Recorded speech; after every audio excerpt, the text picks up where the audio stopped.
Chắc chắc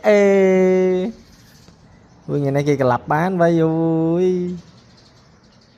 Chắc con mày con mệt chẳng vậy á chẳng vậy á hả hai papa mà papa ừ. Papa vậy mấy con vậy mà chắc chắc bá bá ở đây chị sẽ đa ơi chắc ừ.